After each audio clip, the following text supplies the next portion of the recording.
Well, greetings, everybody. We're set to begin at the top of this hour, 9 p.m. Eastern in Nigeria and 4 p.m. Eastern in the United States Eastern Time. This broadcast is not about me.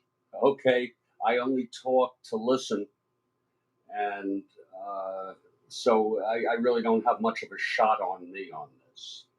Okay. In fact, I might put the camera on other things. But we're waiting for David Hundeyin, and we're glad to see you. To my fellow obedience, hello. I love you all, and we'll be starting in just a few minutes.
if time if time permits, I'll invite other people to come on. But David Hundeyin is our special guest, the investigative reporter, and I'm glad you're all here.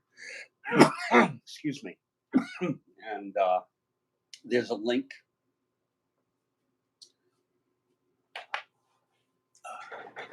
in the description. I'm also going to post it here.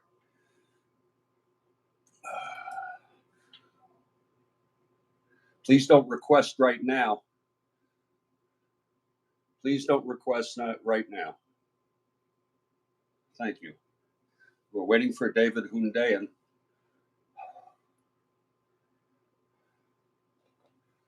And I'm really looking forward to this.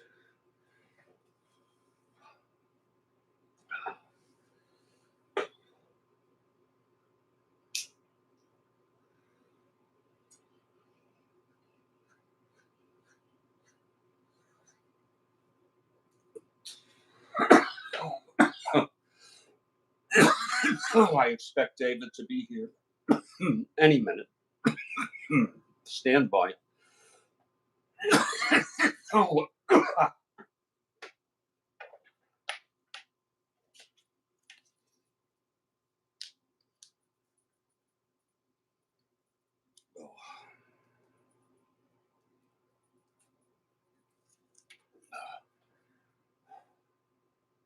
And we're glad to be with you. Please subscribe to my channel so you can be kept informed of upcoming programs here on my network. David should be here any moment now.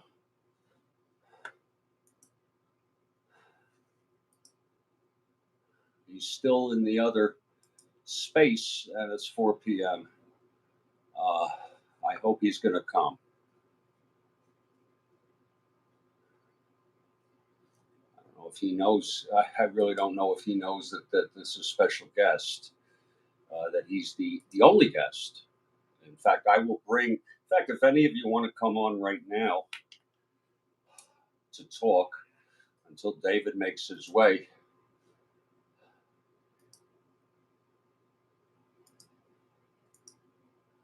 I'm going to post the tweet. The tweet. The tweet. I'm sorry.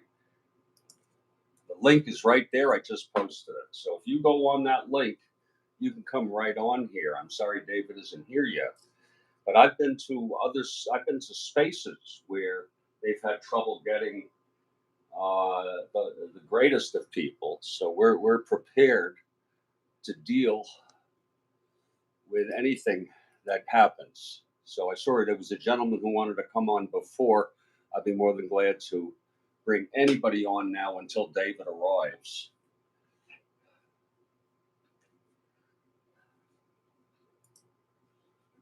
I don't think he knew.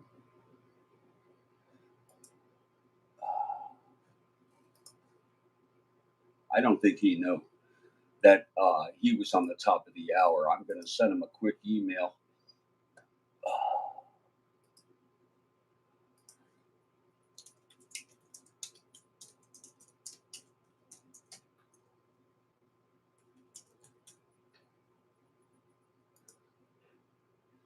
Glad to see you all.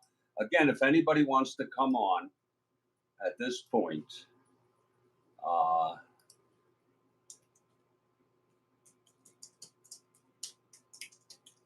please come on here.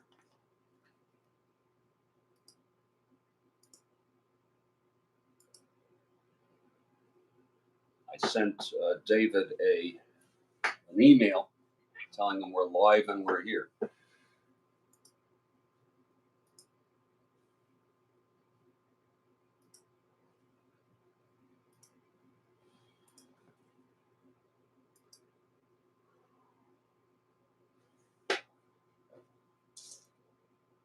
I'm all ready. I got my questions, my outline, everything I need.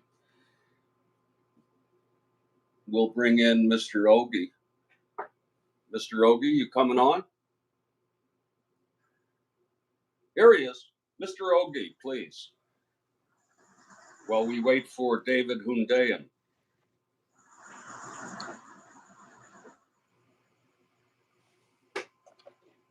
Mr. Ogie, sometimes the reception is not so great. Go ahead, sir. You're on the air. And I plan to do this on a more regular basis on YouTube. I like YouTube. Yes, sir, Ogie. I see you. I see you. Peace. Peace, brother. Are you there? I can't hear you. Talk. Say hello. Hello. How are you? Hello. I'm Yes. okay. Yeah. What's on your mind today? I'm just here. Oh, you're just here. That's an honest answer. Are you obedient? I'm very obedient to. Well, then you're my That's the reason friend. why. You're my friend. Yes, I saw this on Twitter and I had to be here today because I like it. Very good. I I was not prepared for Mr. Hudayan to not be here on the top of the hour. It's 9 p.m. in there, isn't it? Yes, it's nice here. Okay. Okay. We'll wait. So tell me what's on your mind. What if anything, would you like to share with us today? Actually, I'm just happy that the world is changing and things are becoming multipolar because Africans we have a lot of potential and I believe we just need a chance to grow. Mm-hmm. We are all brothers, we are all human beings, and we just need peace. We don't need evil anymore. We don't need poverty in Africa. We don't need poverty around the world. We don't need wars anymore. Mm-hmm. I like the fact that uh, Africa is changing and it's changing rapidly. I just hope that Africans can come beyond religious lines and beyond ethnic lines and just understand that they are brothers and the Europeans are our brothers too, because it's not every white man that's evil. It's not every white man the imperialistic agenda. It's not every black man that is evil. We are That's all human true. beings. I'm an So, exception, right? yes, I'm it's not proof of that. because Listen, there are some white sir, people that I just see that David is out of where he was, out of the space he was in. I'm going to take you out okay, and see if I could bring him on. I want you to come back sometime, okay? okay. because you're one of the few people who's actually made it on here. Will you come back someday? If not the end of toward the end of the program today, some other time. You follow me? Okay, no problem. Thank you. Okay, sir. You have a great night.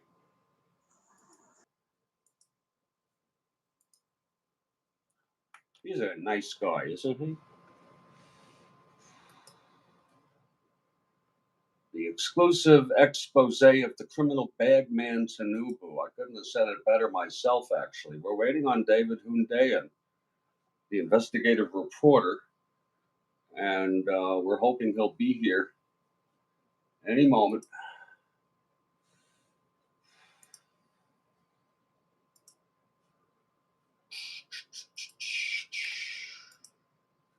I'm sure it's just a technical snatch.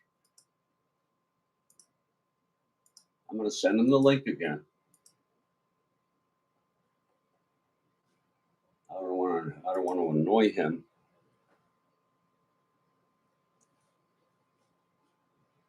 There's David Hundeyin.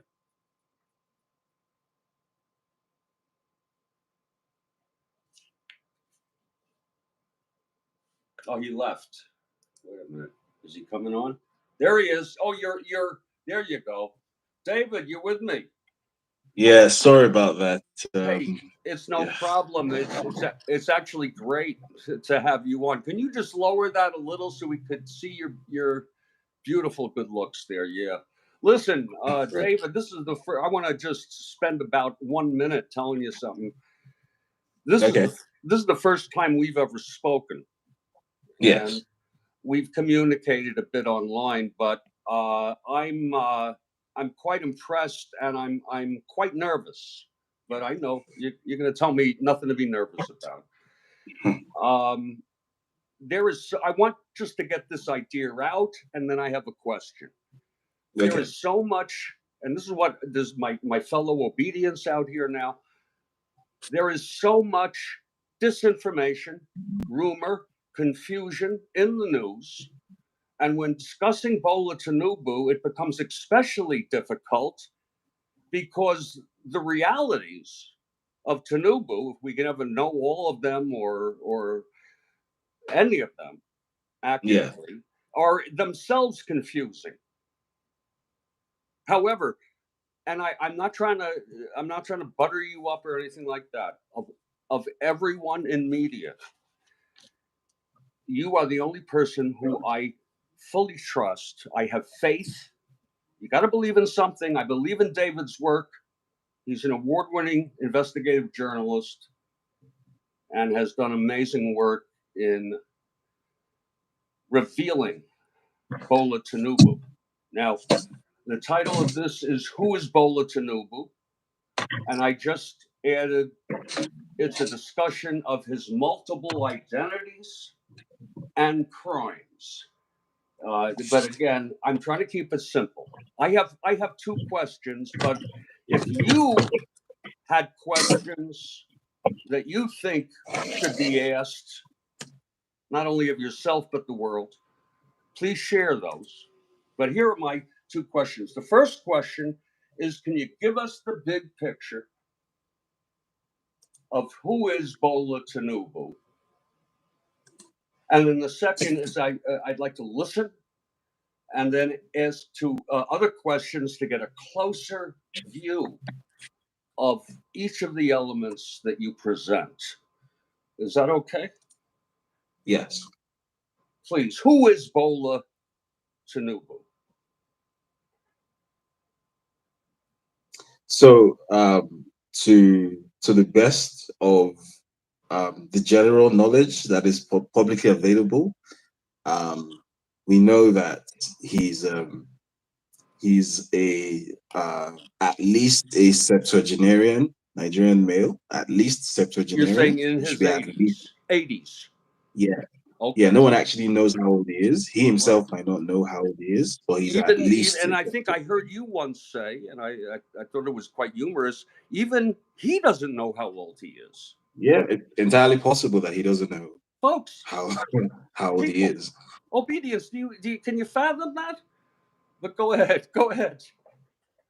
So, essentially for the first 2 or 3 decades of his life, there's really no information.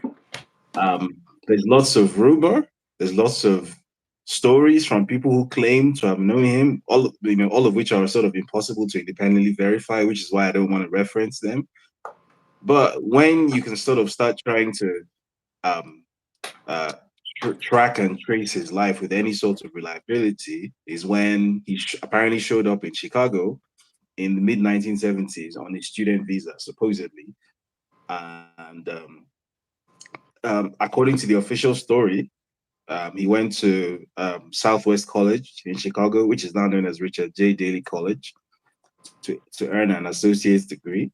And then from then on, supposedly went on to Chicago State University to earn a degree in business administration with a major in accounting, which he supposedly finished in 1979. And then again, according to the same official story, after finishing school, then he was recruited by Deloitte and Touche, which is one of the world's big four accounting and management consultancy companies, supposedly. Can you say that name again? Deloitte. What is it? Deloitte. Deloitte. Okay, because there's another company later. If I don't know how much time you have tonight, that was a tax collector. Yeah, that was Mobil. What? Mobil, the oil company. No. I'm saying he created his own company.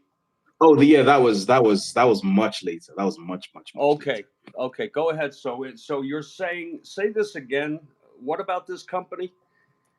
So, according to his official story, after finishing university, he started his career at Deloitte, the accountancy firm. That's right. That's a division of Mobil. No, right? Deloitte is no, it's a management consultancy. Okay, because he got a very big bonuses, didn't he, from these firms? Supposedly. Okay.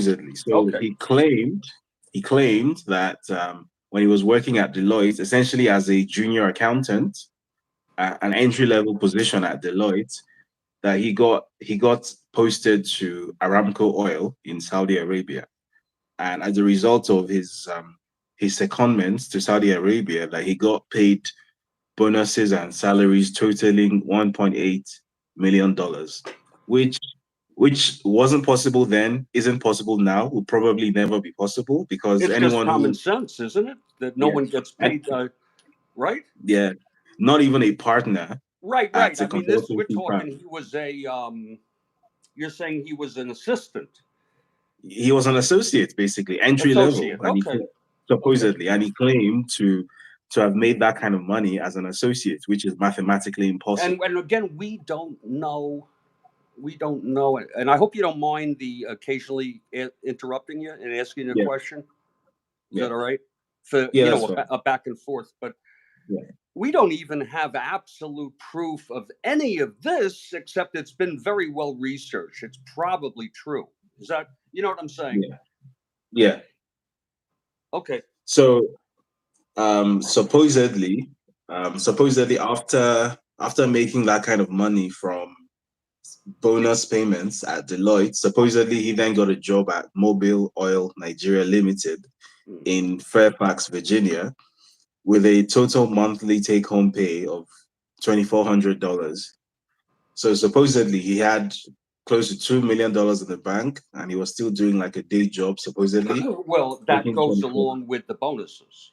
yeah, making $2,400 a month. Okay. And then sometime in 1992, he was involved in a U.S. federal investigation surrounding narcotics trafficking. So a guy called Lee Andrew Edwards, who was the heroin trafficking kingpin of a town called Gary in Indiana, was arrested by the DEA, and in the course of building a case against him, they discovered that his primary heroin supplier was a Nigerian guy called Abiodun Agbeli. No. Did you wait a minute? Did you say that he was arrested? No. The heroin kingpin of Gary, a guy called Lee Andrew Edwards, Right. was arrested. He Okay. died in prison, by the way. So this was And 1992. where is he from? He was from Gary, Indiana. Oh, so he's an American, He's an American. and he took the hit. He took the hit. Yeah, he died in prison. Okay, Apparently, he died in 2004 that's in jail. unbelievable, folks. You just got to listen to this, and this is all well researched and documented. Go on. Yeah. So, in the course of investigating the case against Lee Andrew Edwards, the feds discovered that his primary heroin supplier was a Nigerian heroin dealer called Abiodun Agbele. And so, in the course of investigating Abiodun Agbele's financials, then they made the connection to a certain Bola Tinubu. And they discovered that pretty much all of the money from this heroin trafficking business was going into accounts controlled by Bola Tinubu, that basically accounts that were opened by him and held in his name. So he got roped into the federal investigation by the IRS, and this is on public record. By this time, he had returned to Nigeria to run for electoral office. He had gone to run for Senate in the 1992 election. So he wasn't actually in the US when this investigation was going on.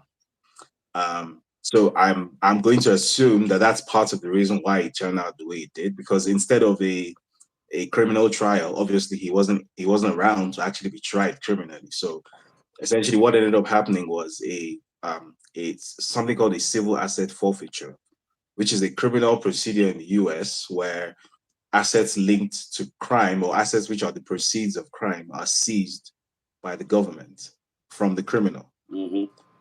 Yes, So it's and that's a point of confusion for many people and Nigerian people. Yeah. It's not a criminal charge against the individual, but rather it's really like a criminal complaint. And it's so there's a degree of it's a bit of nuance there. Yes. Okay, so that is clear evidence that he had money in drug trafficking. Yes. Right. This was all very well documented by IRS Special Investigative Agent Kevin Moss in those documents. So he ended up forfeiting just under $500,000, about $460,000 to be exact. And for whatever reason, that was the end of the US federal authorities' apparent interest in him. Now, when I was researching my story, I discovered that even after that forfeiture, there were several other financial transactions that went on, which should have raised red flags, but didn't. So he went on a real estate purchasing spree across the US, spent millions of dollars buying property across the US. For whatever reason, he was able to do that. His children actually were also able to do that as recently as 2013 and 2014. Kids who were aged at the time, they were aged 20, 21 and 22, fresh out of school, no known source of income, no job, nothing. And supposedly they both purchased luxury condos in New York, each worth roughly $2 million each in cash, no mortgage. So anyway, I'm skipping the story. So he returned to Nigeria eventually after the then military dictator General Abacha died. So he returned to run for election in 1998. He became governor of Lagos, which is Nigeria's most economically prosperous city, in 1999. And that was where this whole issue of what his real identity is first came up in public conversation, because on his electoral declaration form, 1999, he declared that he attended the University of Chicago, not Chicago State University. He declared that he attended the University of Chicago. Right. Now, obviously, an attempt was made to verify this with the University of Chicago, and they instantly said that they don't know this person. They had nothing to do with him. Yeah. So then he then edited his story, and he claimed that he actually made a mistake on his INEC form, that he didn't actually mean to write University of Chicago, that he meant to put Chicago State University. I've never heard of such a mistake before. It's like saying you didn't realize. He always has an excuse like that. So it's like he went to Texas A&M and then you go right that you went to University of Texas. I don't understand how you make such a mistake, but supposedly that was the story that he sold in '99. He claimed that someone else filled the form for him and that the wrong school was filled as a result. Somehow he was able to get away with that story. I guess it also didn't help that he was already governor by then, so he had Right. constitutional immunity, which Nigerian public officials generally tend to have. That's So strange, though. Uh, yeah, so he was governor for 8 years, how and many? 8 years? finished, 8 8 years. years, 2 4-year terms. During the course of his governorship, that was when that tax consultancy that you mentioned earlier, that was where it became a thing. So Lagos State has an internal tax collection agency already. It's called LIRS. That's the Lagos Internal Revenue Service. And LIRS has always done its job. LIRS has never needed assistance to do its job. But then he came up with this brilliant idea that he'd set up a private company called Alpha Beta That's it. Consulting. That's it. Yeah. Alphabeta. Thank you. And basically, what Alpha Beta would do was that it would, quote unquote, streamline the revenue collection process using tech, which obviously the LRS could have done by itself. But it just, very conveniently, this private entity, which he had an interest in, would do this for the LRS and would basically take a cut, roughly a third of all tax receipts. In Lagos. Bear in mind, Lagos has an economy worth approximately $120 billion. So if you're taxing the revenues on a $120 billion economy and then taking a third of it, you can imagine how much money that is. Yes. So Well, U.S. millions. exactly, exactly. So he essentially used that war chest and became a sort of political godfather in Nigeria. So that was like he finished his term in 2007. By the time he came back into like full mainstream politics in like 2015, the former president Buhari, he was the one who actually backed Buhari financially. So he essentially was Buhari's kingmaker. Um, so Buhari became president, and there was a sort of unspoken deal, like a gentleman's agreement, that in return for making Buhari president, and Buhari would hand over to him in 2023, which, as it turned out, is pretty much exactly what happened. Um, so in the run up to the 2023 election was when he got the presidential nomination from the ruling party. That was when I decided that this has gone on long enough. For whatever reason, this murky background that he has never been properly examined in the public space before. Someone needs to do it. So I took it upon myself. So What year was that? What year this was was last that? year, What? 2022. Well, but I saw you wrote things about Tinubu more years ago than that. Oh no. So like the first story like that I personally wrote about him was 2022. There might have been Okay. there were other people who had attempted to Yeah. touch the story before I did, but Okay. they didn't really get to the depth So really, that I last took it year to. you decided to uncover all of this. Exactly, Yeah, and exactly. I Because I just want to mention the alpha beta. I don't know. That could be the worst thing he's done, but drug trafficking actually can kill people. That yeah, is, and you wonder, is he maybe a criminal genius? well, I Because guess he's you. also he's in a context. This is a whole nother discussion. He's in a political, governmental context where he can get away with it. Yeah, exactly. That's the, if you like, the genius of it all. That in addition to Yes, just being a criminal, you actually become a politically powerful that, individual with actual executive political power. So you're not just a criminal, you're also the person who you're a criminal and you're the police at the same time. So basically you are untouchable, which is what he did right. essentially.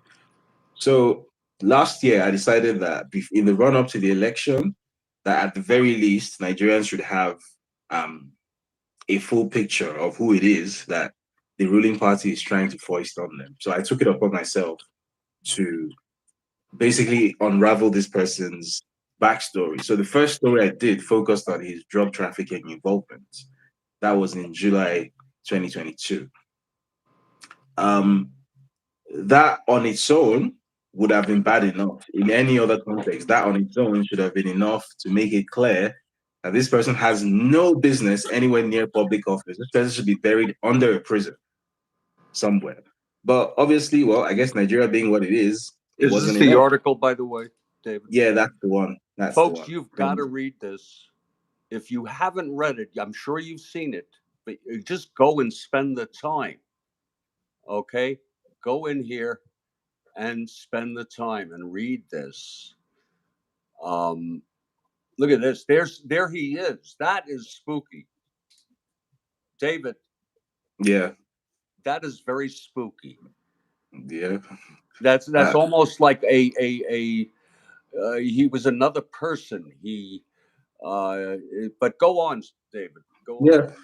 So in the aftermath of this story, I thought even though quite a number of people read it, it got close to 1 million views on my website. I thought this still didn't go far enough, and not enough people have seen this. So I came up with the idea to turn it into a documentary, which was what I did in November last year as well.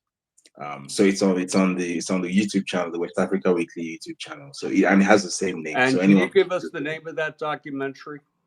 it's the same name. It's Bola Tinubu, from drug lord to presidential candidates.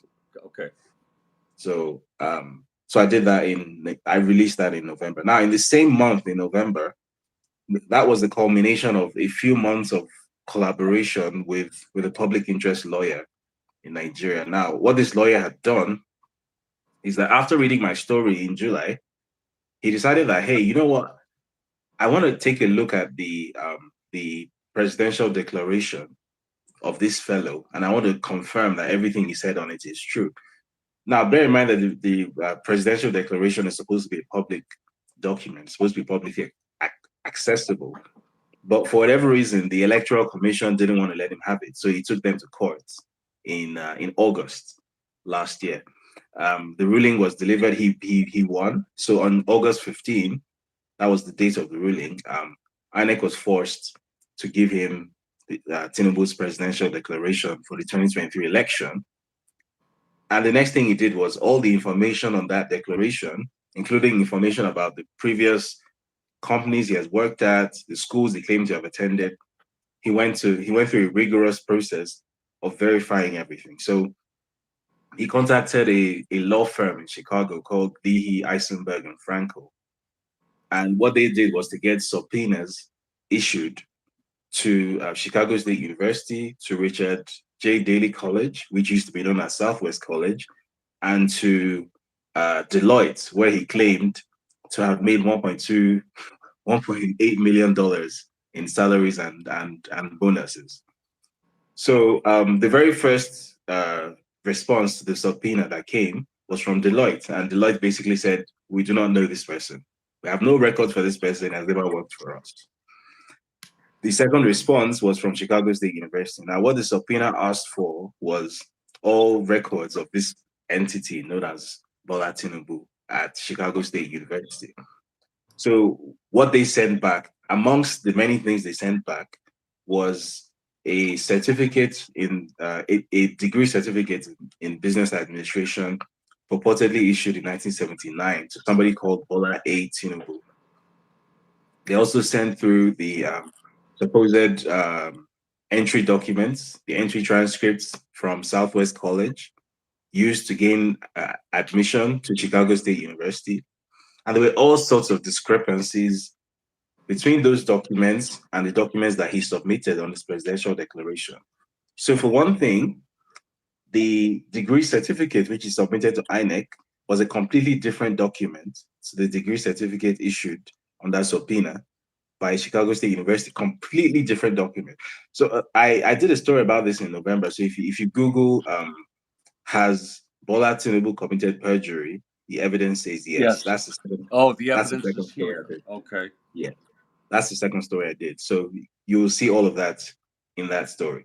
So what that story basically established was that this person has lied about everything. And then more worryingly, one of the key pieces of evidence that came from Chicago State University was an entry transcript from Southwest College, which stated that the individual known as Bola Tinubu, the sex of that individual was female. It was clearly marked F.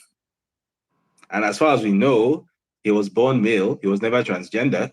So that can only mean that there's a case potentially of stolen identity here. There's a case of identity fraud here. Because if the person who gained admission to Chicago State University was a woman, and the person now known as Bola Ahmed Tinubu, who claims to be that person, is a man, obviously those two things cannot be true at the same time. So there's an issue there. So I raised all of that in this story in November. As typically tends to happen, for whatever reason, no one really picked it up at the time until after the elections held, and then there was a whole presidential tribunal after the election, and then all of these things sort of came to the fore because then it quickly became clear that not only had electoral fraud been committed, but this person shouldn't have actually been on the ballot in the very first place. He had committed multiple perjuries on his INEC EC9 declaration form. So a lot of these things, which I put in the story, ended up becoming, in both stories actually, a lot of the things in both stories ended up becoming key pieces of evidence in Oh court. yes, oh yes, absolutely. It's really the only evidence. Yeah. So actually, the presentation of cases has actually ended. So the deadline for a ruling has been set for September 16th. So we're about potentially 2 weeks away at the most from a definitive ruling, from basically knowing, whether this guy is going to be disqualified or not, because the law is actually very clear that he should be disqualified. If Oh, the it's judges if cut the and judges dry. have any respect for the Yeah. Nigerian constitution, they're obviously going to disqualify him. However, that's a very big if, because it's not a country that has very strong institutions. So we wait and see.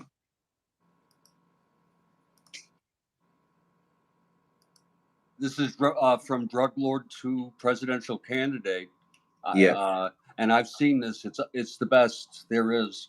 Um, you, you have identified so much. Maybe I could ask you a couple questions, huh? Yeah.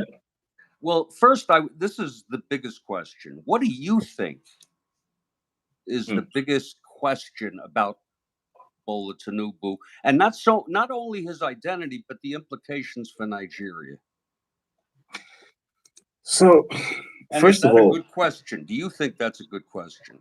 yeah, it is. Because I think first of all, in the most basic interests of national security, if there's such a thing in the Nigerian context, um, at the very least, you need to know that the person who purports to be your head of state is actually who they claim to be, which is the entire reason why there's a presidential declaration and it's a sworn declaration. It's a statement made under oath. That's the entire reason for that.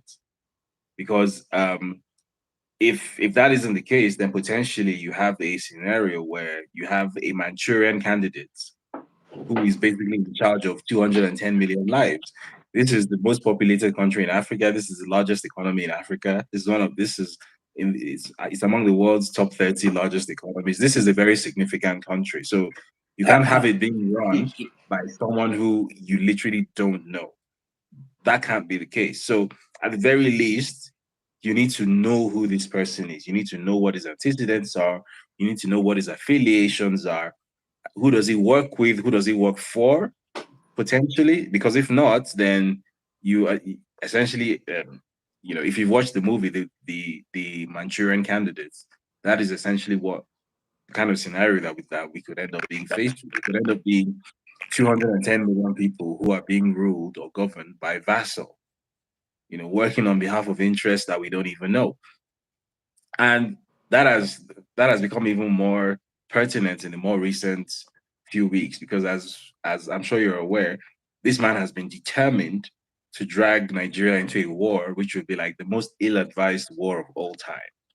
You think? Right? Wait a minute. You think that he is a danger to drag Nigeria into a war?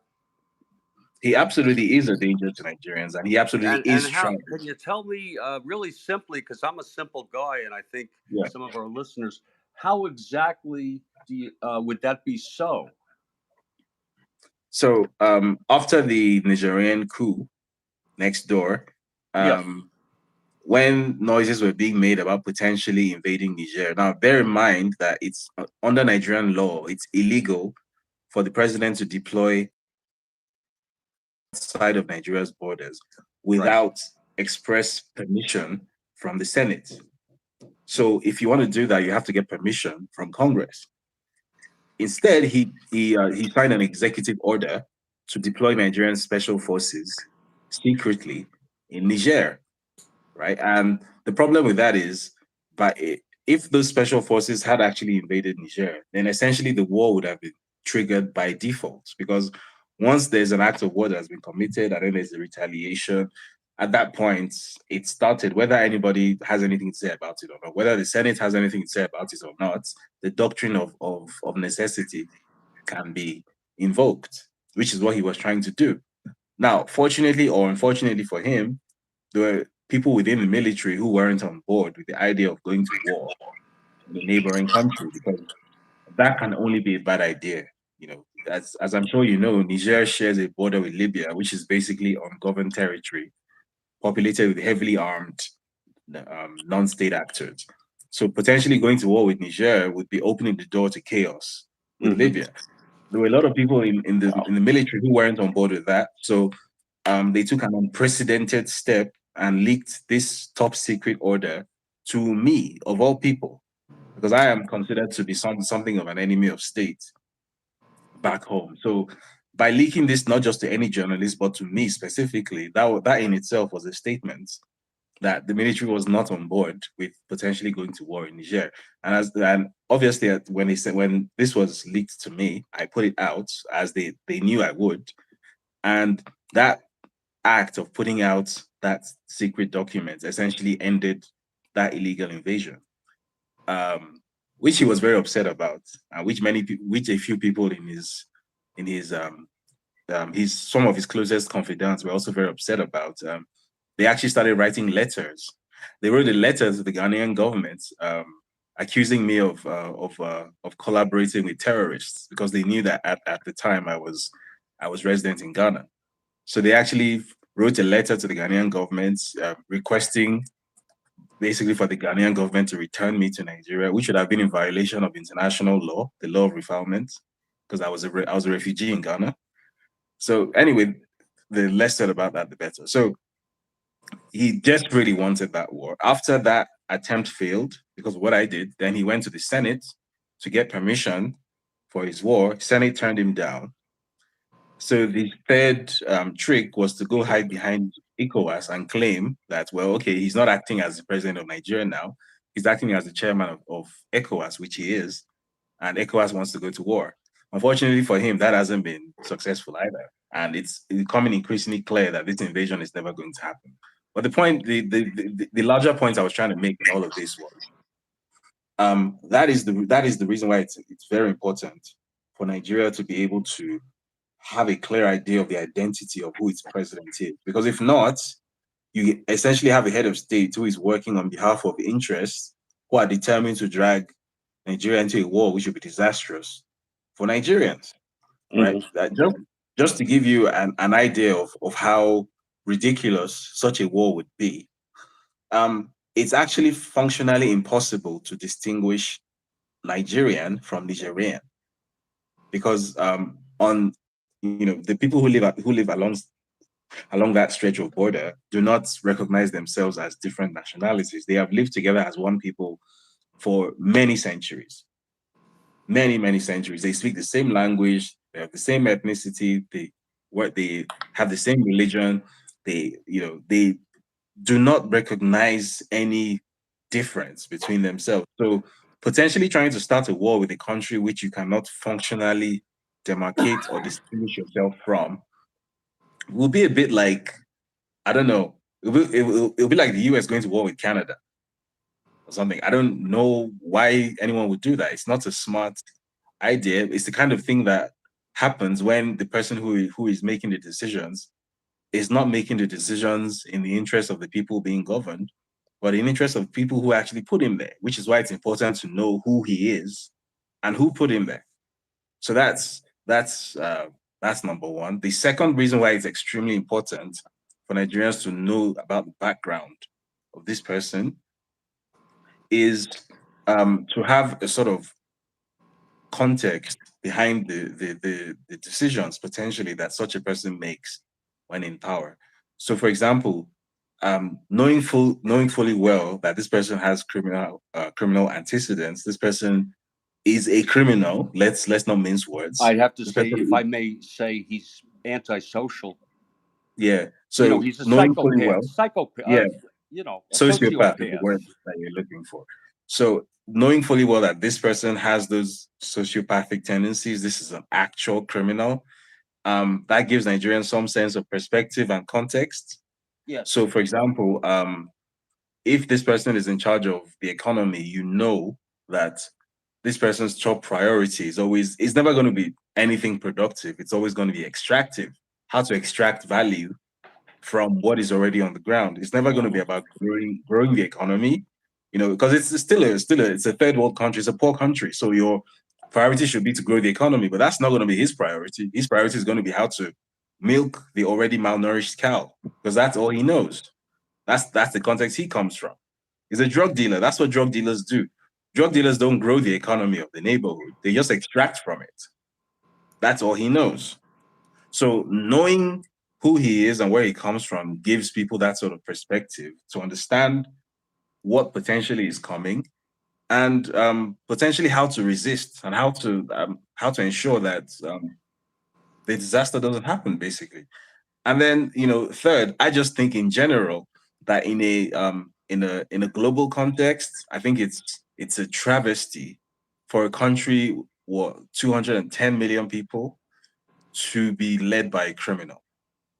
I don't think that correct me if I'm wrong, but I don't think a country of that size anywhere on the planet has ever been faced with this sort of situation before. I'm Well, thinking of countries. that reminds me of that has relates to a question I was going to ask. Uh, he seems to be prolific to me, a prolific criminal who has not been held accountable yet. Prolific Exactly, numbers of money. exactly. Um, I don't know you know, anyone in the world who has done like this.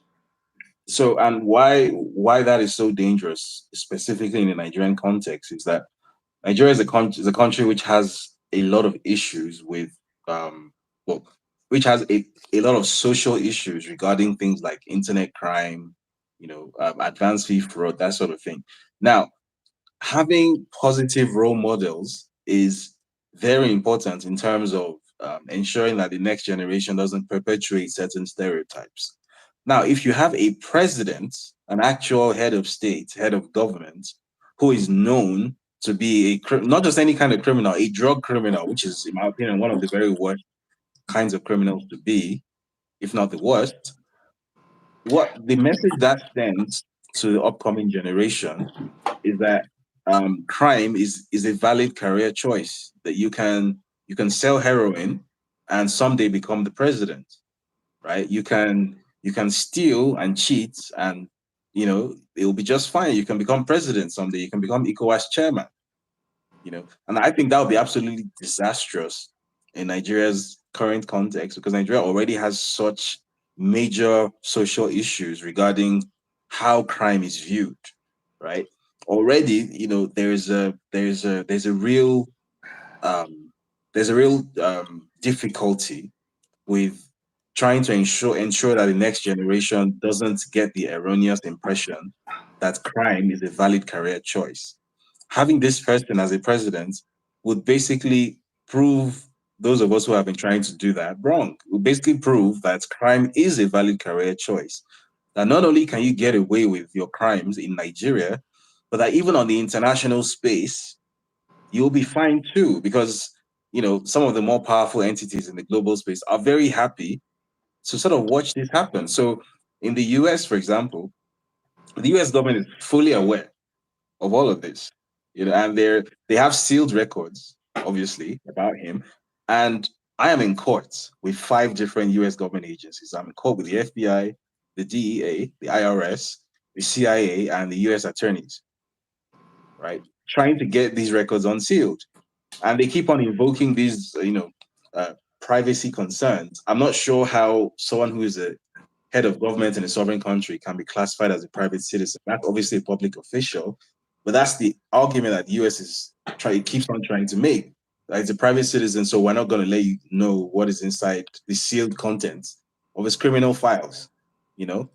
And there are criminal files. We do know this for a fact. So I just think the message that this sends to 11-year-old Nigerian kids in Lagos and in Port Harcourt and in Abuja is that when you grow up, you can be the worst kind of criminal that the world has ever known, and you will just get rewarded for it. There's no consequence, there's no repercussion, there's no blowback, there's nothing. You can do whatever you want to do in your youth, destroy as many lives as you want to destroy. Because bear in mind that the kind of drugs he was trafficking, this wasn't weed that we're talking about. This wasn't Right. even cocaine. This was heroin, Right. which is Right. the very worst of the worst. Right. Right. And after all of that, you can become a senator, then become a governor, then become president of one of the world's largest countries, and nothing will happen to you. I think that would be a disastrous message to pass across to the next generation. Oh, you don't. You're preaching to the choir here. So yeah, that's why I think it's really important for Yeah. this Listen, story to be known.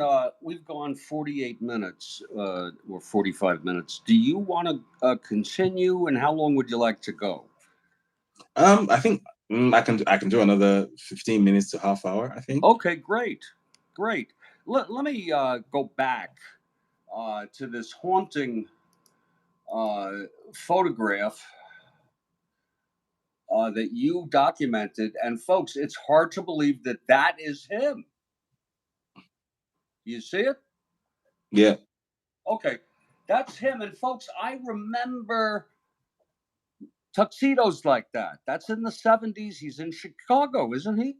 Yeah. At CSU, right? Well, so he claimed. So he claimed. Okay, so you don't believe he was ever at CSU?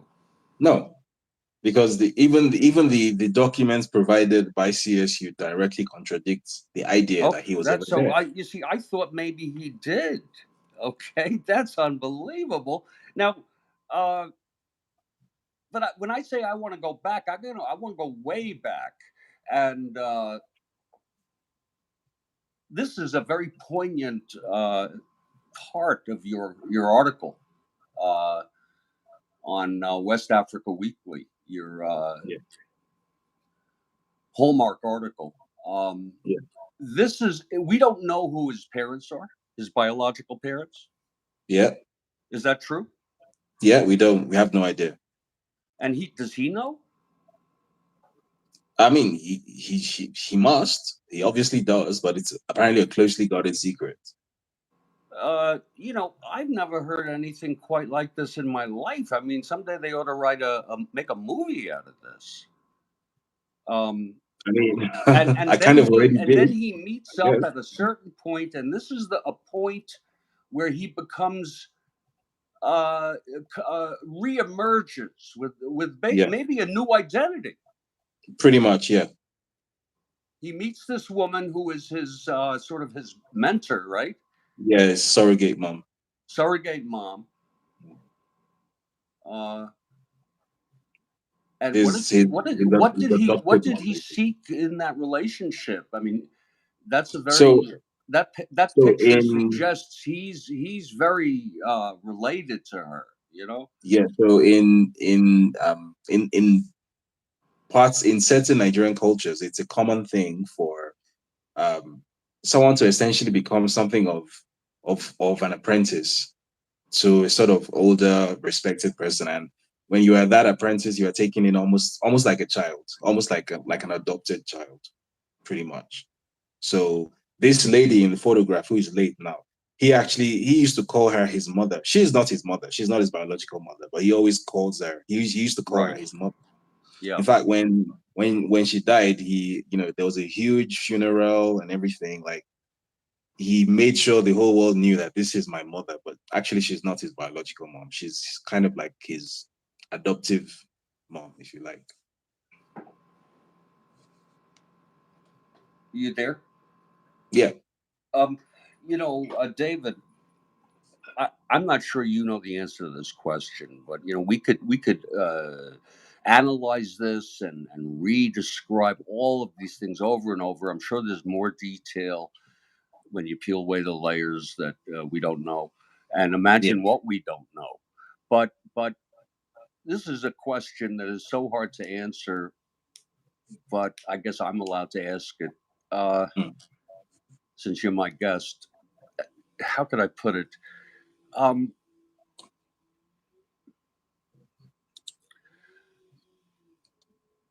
what's the future of Nigeria and Bola Tinubu? I can't put it any other way. I mean, what's going to happen? Do you follow what I'm saying? Yeah, I think I do. Yes, that is a very difficult question. It's almost impossible to answer, but I'll give it a shot. So, Okay, okay, um, I think first of all, we will have some indication as to what Nigeria's future is going to look like sometime in the next 2 weeks when the ruling from the tribunal emerges. Because I think that tribunal ruling is essentially, I think that's one of, or if it's not one of, is the possibly the most important legal judgment that would have been issued in Nigeria's entire history to date, right, because pretty much everything hinges on that. Because if the tribunal rules that despite all of this, despite him being acknowledged as a former drug dealer, despite being acknowledged as someone who perjured on his declaration, despite being acknowledged as someone who submitted forgeries to the Electoral Commission, despite all of that, despite being such a recalcitrant criminal, that he's still fit and proper for office, then I think at that point you would then have to say that there are only two possible outcomes. The first would be that Nigeria, as we know it, is pretty much cooked, because essentially what that would mean is that every sort of illegality has been legitimized, and God help us, God knows how that will end. The second possibility, which I think is an even possibly even more distinct possibility, is that if that happens, then you potentially have the specter of something nobody wants to see, which is a sort of um, chaotic revolution kind of scenario, which, if it's not led by the people, will be led by the military. Bear in mind, Nigeria has had 7 military coups in its existence. Hopefully, we don't want to make that 8. But, if it's walking like a duck, it's quacking like a duck, it's very likely that it's a duck. So at this point, you can't pretend that the writing isn't on the wall. It clearly is. So I think everything hinges on the tribunal. If the tribunal somehow finds it, if the judges somehow find it in themselves to give what is the obvious judgment, this is not a very difficult case to make a ruling on. I think I could, if you gave me a 3-week crash course in how to be a judge, I think I could give a very solid judgment on this case. This is mm-hmm. not a difficult thing to adjudicate on. But if they find it in themselves to give what is the obvious judgment, the correct judgment, then I think there would be room for optimism. There's some redemption, hopefully. If they don't, to be honest, I don't see it ending well, because even if it ends in a quote unquote revolution, revolutions are very messy things, and they don't generally turn out well, at least in the short term. So I really hope that the tribunal surprises me. I don't think that they will, but I really hope that they do, because if they don't, well, I mean, I don't want to be a prophet of doom or anything, but if they don't, it's going to be really difficult. There are going to be issues, and I think that's that's the most understated way of putting it that Well, I can. okay, that's that's a frank discussion, uh, and that's something for me to really think about. I really appreciate you spent the time to go into such great detail with us, and Yeah. I really appreciate it. It's the first time I've really done a formal interview on YouTube. I've had some people come on, Right. uh, and I'm honored that you would take the time. You're very generous. Um, and maybe sometime in the future, if I think about what you said tonight, and come up with a some kind of format that's interesting to you, Yeah. maybe you'll come on again. Absolutely. Absolutely. Yeah, it's an ominous picture. I guess if I could just ask you one final question, Yeah. what I mean, no one knows what's going to happen, but aren't you cynical enough to believe that the judiciary will not rule in favor or rule against Tinubu? Um, well, I don't think it's an issue of cynicism. I think it's just if you spent enough time Yeah, in Nigeria or you spend enough time around that's not a good word, cynicism. the judges in Nigeria, the bench in Nigeria. Yeah, so the Nigerian judiciary is no stranger to making ridiculous judgments. Unfortunately, they're not. So, which is why I I want to be optimistic, but I just I don't personally see it happening because I think you know optimism isn't a strategy. Hope is not a strategy. I think what generally tends to happen is that the best way to forecast the future or to project the future is to use the past to make projections. And if you're using the past to make projections, then what the past suggests very strongly is that the judiciary is going to make an ass of itself, as it always does.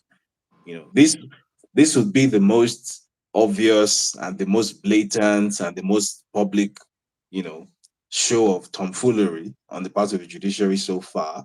So maybe one hopes that the sheer size of it will scare them into perhaps not wanting to make a fool of themselves this time around. But again, if history is a judge, they don't strike me first of all as particularly clever people, and then they do not strike me as people who have any sort of shame or integrity. So unfortunately, I do think there's a very real possibility that they will, they will deliver a ruling that says that 2 + 2 is 75. I do believe that there's a very real possibility that they could do that. If anyone is capable of that, a Nigerian judge definitely is capable of it. So I hope it doesn't happen. Yeah. So I'm hoping for the best, but I'm expecting the worst as always. And I think Okay. that's just how I've been conditioned by historical precedent, unfortunately. All right, David. Thank you so much. I'm going to wrap it up now, All right and then. I really appreciate your time. You're very generous with it. Thank you for I'm having me. gonna listen to the interview again, and All right. maybe again, and looking forward to doing it next time. Okay. Absolutely. Okay, sir. You have a great All night. right. You too. Great night.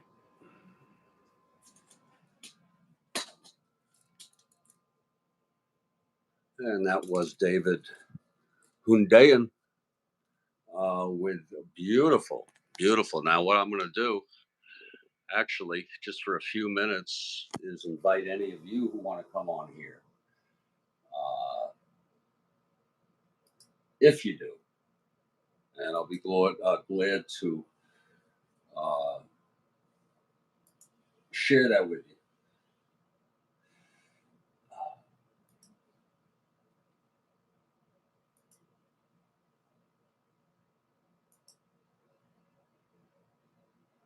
There's a link here, and I'm putting it right in here now, and there it is.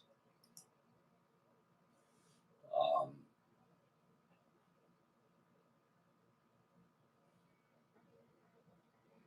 And if anybody wants to come come on, I'd love to have you all here. That was David Hundeyin, and he is quite a great investigative reporter that he's pulled out all of this information.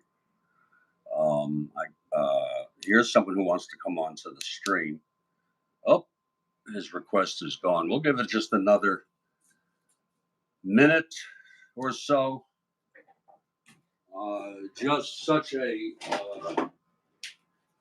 large breadth of knowledge there. Thank you. Oh, thank you, Virgin Media. I'm actually, that's the first one I ever did, an interview. I want to get more into I want to let this settle down, and I'm going to ask him to do one in a month or two. That I'll be more relaxed, and because I think I was a little uptight. Oh, just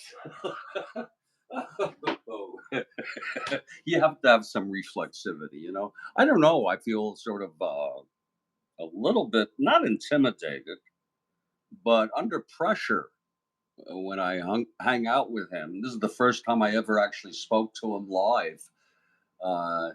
And I felt a little bit my reflection. It's an honest feeling, and uh, just sort of a little bit, and doing it on YouTube. Here's Kelvin Solomon. Here he comes. Let's see if he can make it. He requested a. Hey, Kelvin, how are you, sir? You got to lower that camera so we could see your whole beautiful face, please. Up, Isaiah wants to come on. Do it again, Isaiah. There it is. These are people who want to come on here.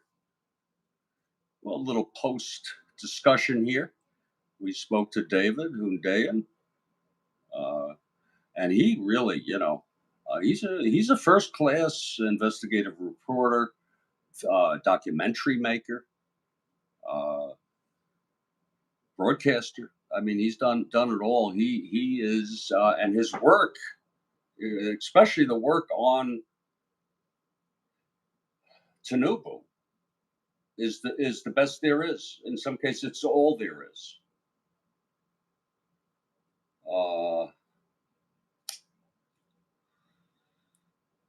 If anybody wants to come on, I'll keep this on for a little bit. I will. Oh, here you are. Hey, guy, what's up? Hey, how you doing? Hey, I'm all right. That's pretty cool. There you are. Where are you calling from? I'm actually in Phoenix, Arizona. Wow. Are you Nigerian? Yes. Really? Are you obedient? We support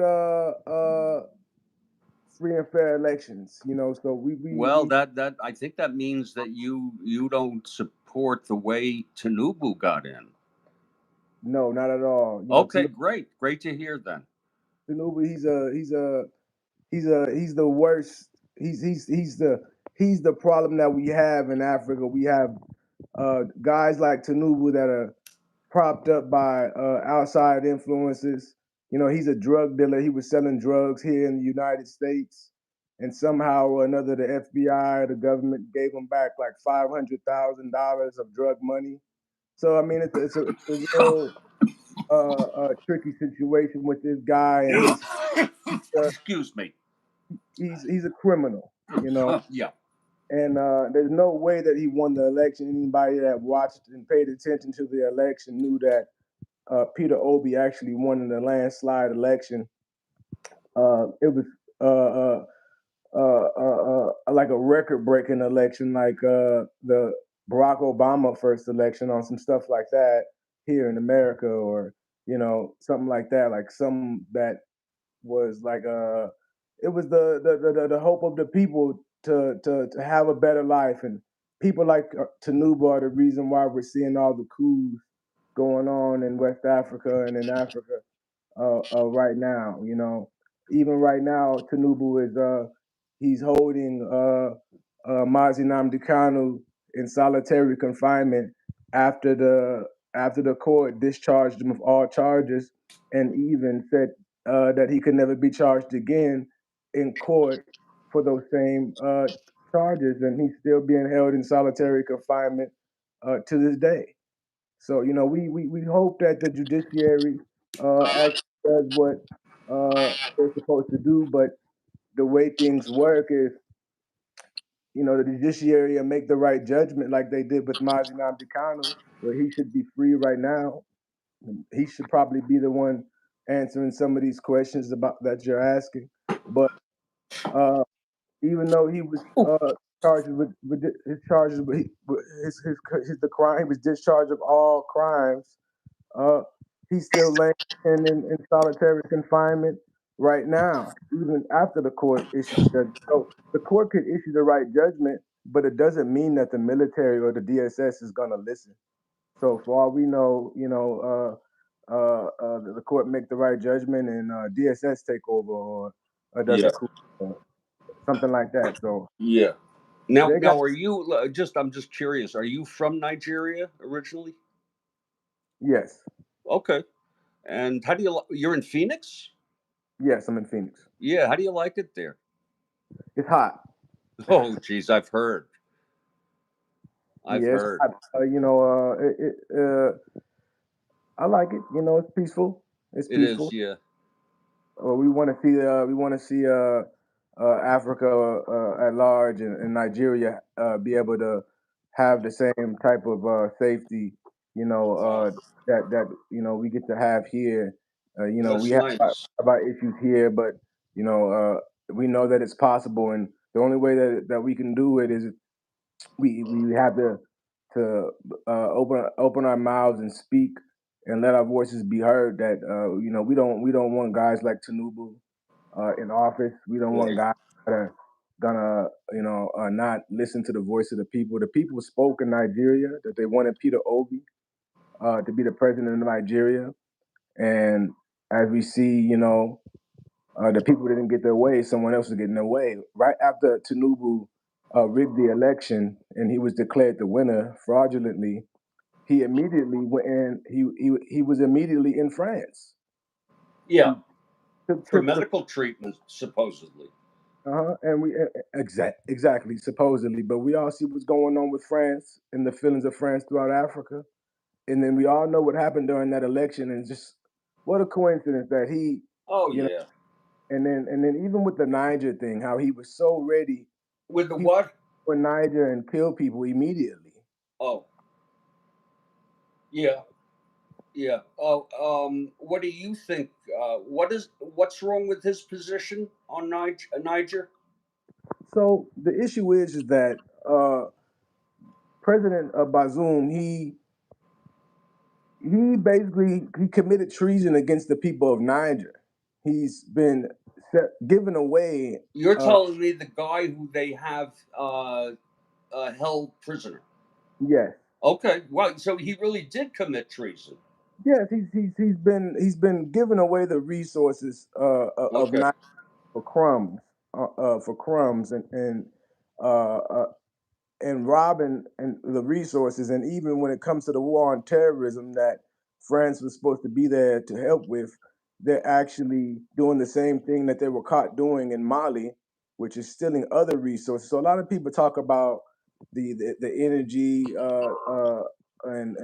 but one thing that people don't talk about that they have there in Niger as well is gold. You know, and so he's what he did is they allow the insecurity to come in.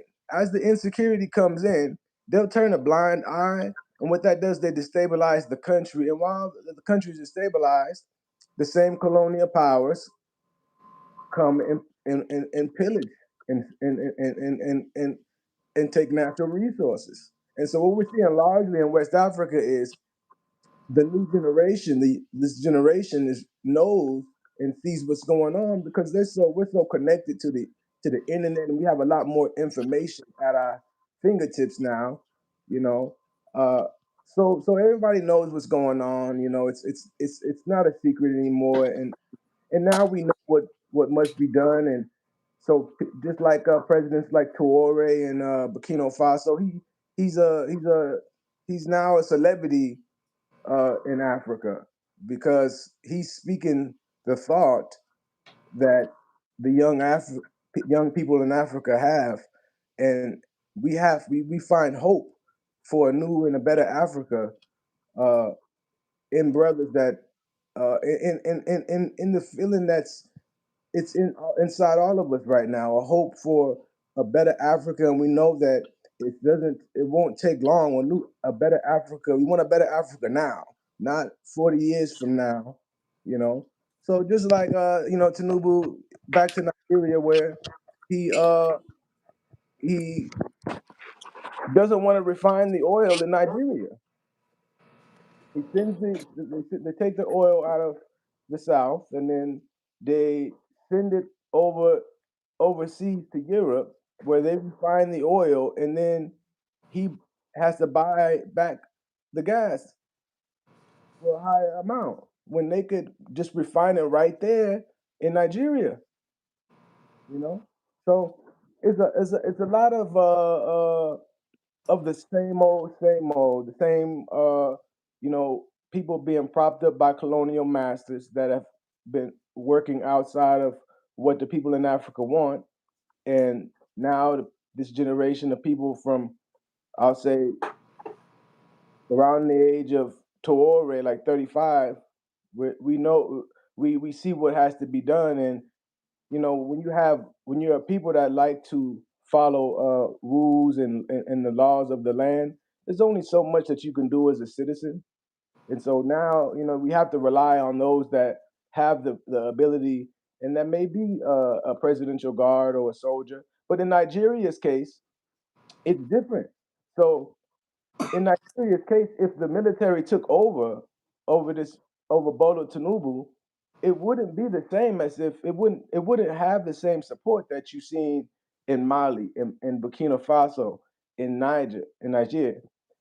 You would see outrage. It would be major problems because the Nigerian military is infiltrated by Boko Haram, Islamic State in West Africa, and all kind of other terrorist organizations uh, are infiltrated inside the Nigerian military.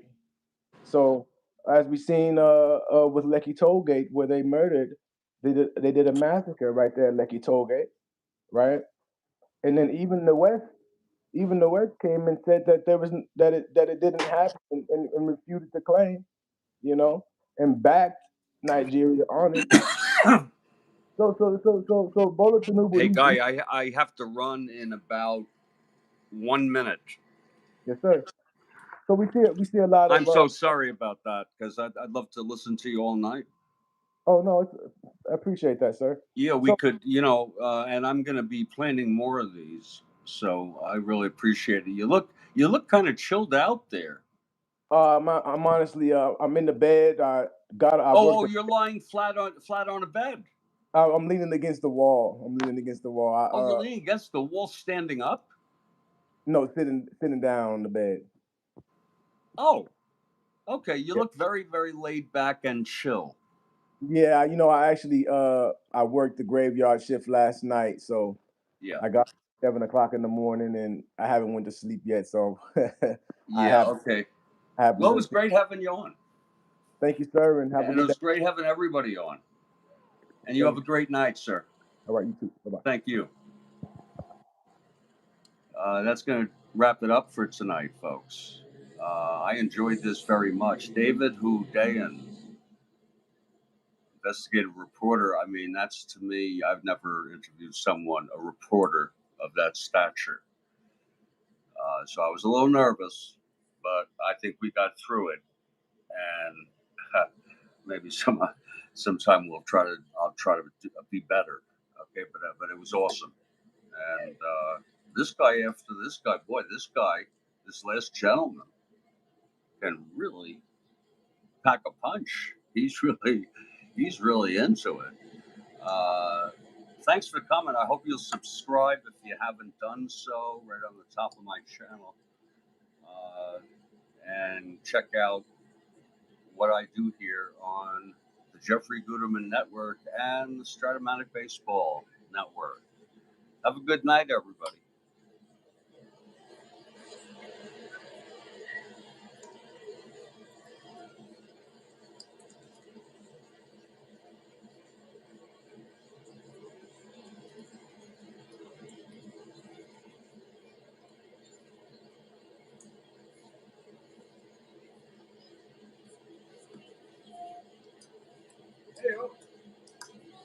Hey,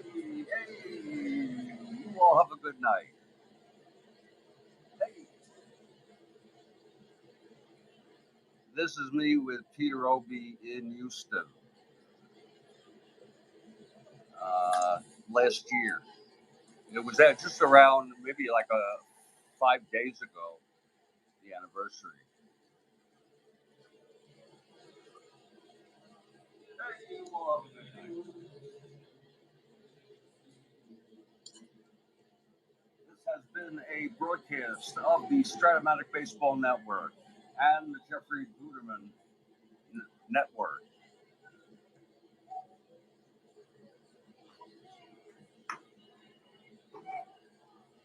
We're going to sign off right now. We will resume our programming tomorrow.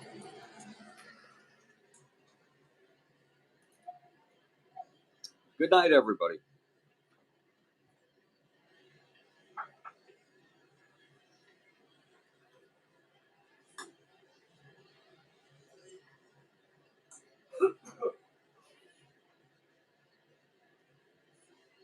My Lord.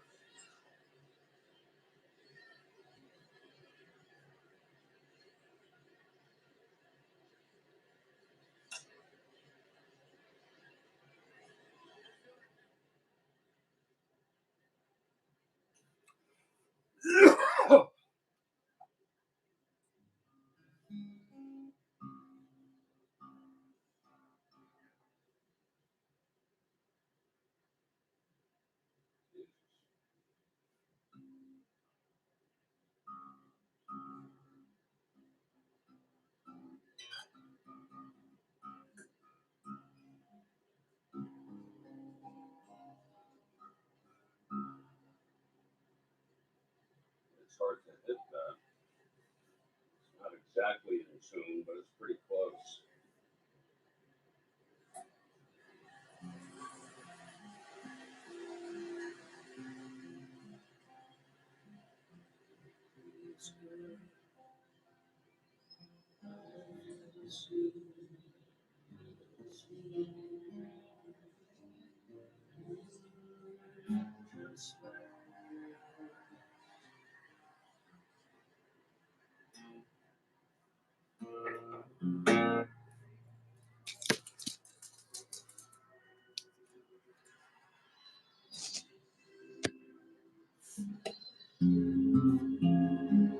I don't remember when I wrote this, but I think it was, might have been, I'm a little off.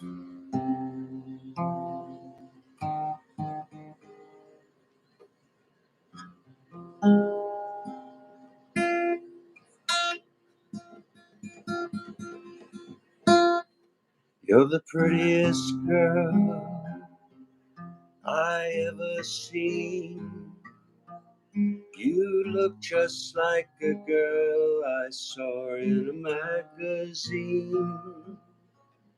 You're the prettiest girl I ever seen.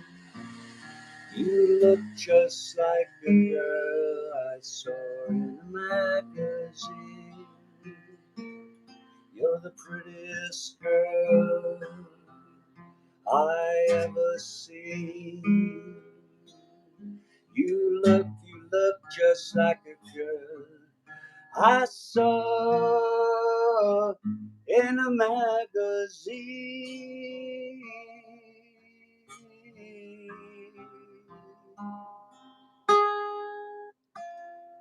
Baby, in a magazine.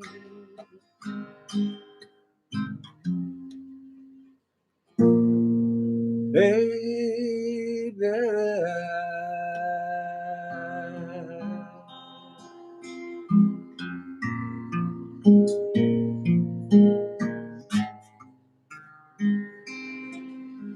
oh, thank you very much, everybody. Thank you. Thank you. Yeah, that was one original I did.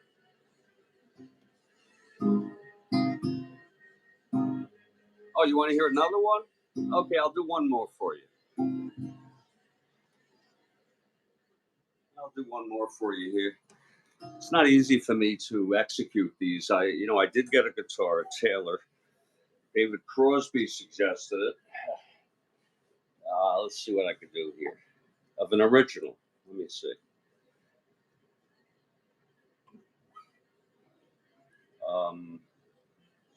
I don't want to, it's got to be really simple. Something I wrote.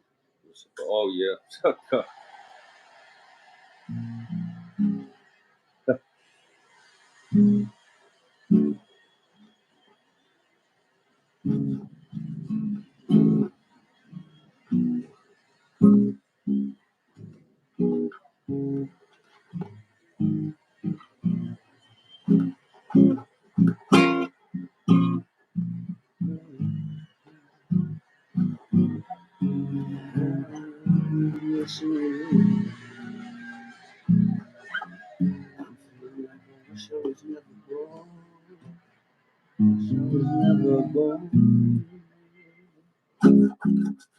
Yeah. Yeah, I'm going to do this one for you. It's called What Am I to Do? I always mess up the lyrics, and I wrote it as one part of it, but we'll just have fun with it. It's called What Am I to Do?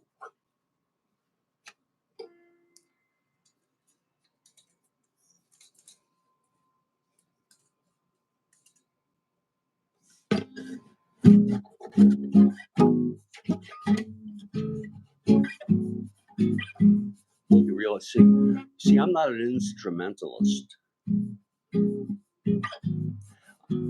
I just come up with an idea for a melody. Other people could probably play it better. What am I to you? It's late at night, and I'm feeling blue. It's very hard for me to play. What am I to do? Not a soul in sight. I'm missing you. Nice in the whole group. I'm feeling like I wish I was never born.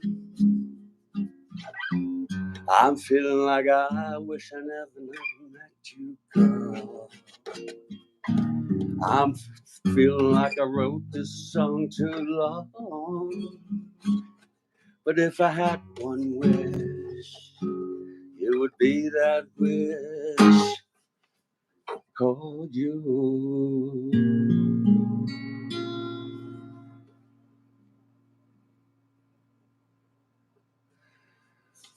It's not easy to play anymore when I got older and my voice.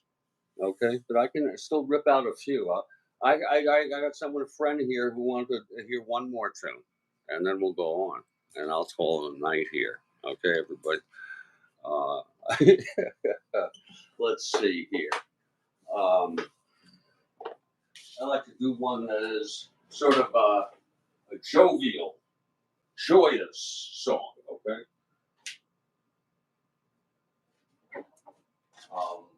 There are about 150 that I wrote. Let me think. And something that I could probably play pretty well. This one, God.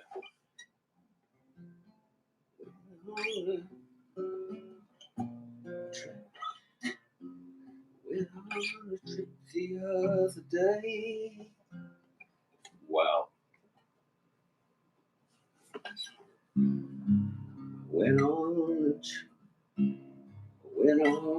trip the other day.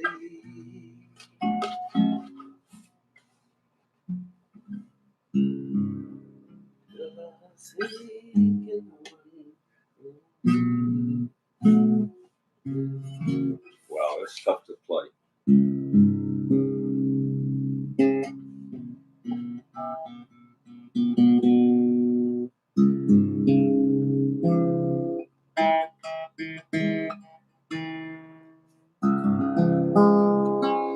It's really, I'm not really.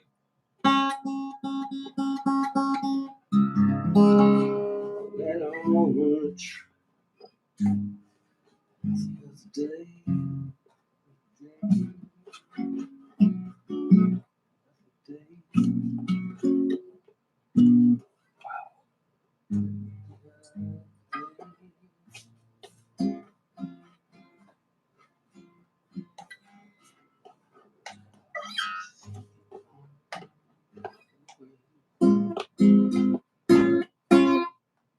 I don't know if I can play this whole tune, but I'm going to try. I've got the name of it. That's bizarre. It's the last one I'll do tonight. I think it was called I Went on a Trip the Other Day. Well, the other day. It's called The Other Day. Starts on an E to a B to a, I think it's a C sharp minor.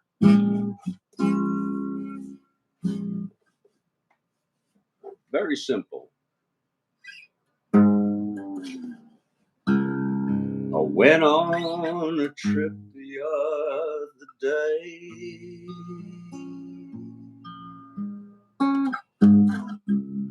I did a lot of thinking on the way.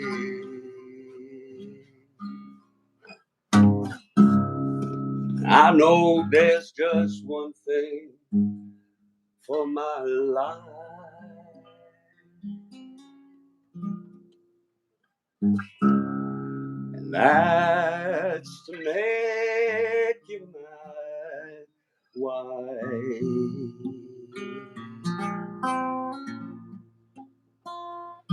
And then this next part is so hard. And that's a sign that it might not be a bad song. Here it is. But I don't know. Whatever will become of us, I don't know.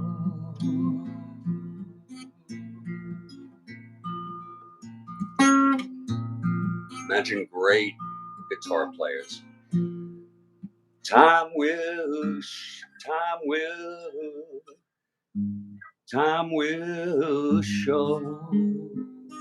I like this part. But I can't stand to see you this way. Time will show. Whoa, whoa, whoa. And then the last part, the very last part, I don't remember. And you're asking me if, and you're asking me if, and you're asking me if, and you're asking me if I love you. Yeah, and you're asking me at the very end, and you're asking me if I love you. Actually, it's supposed to be different, a little. It's supposed to be really heavy. You know, this would be, you know.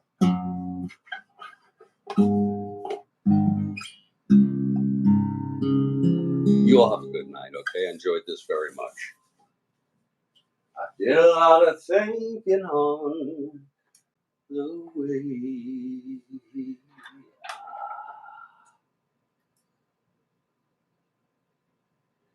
When I can't stand to see you this way, time will show. Thank you very much. And you're asking me if I love you.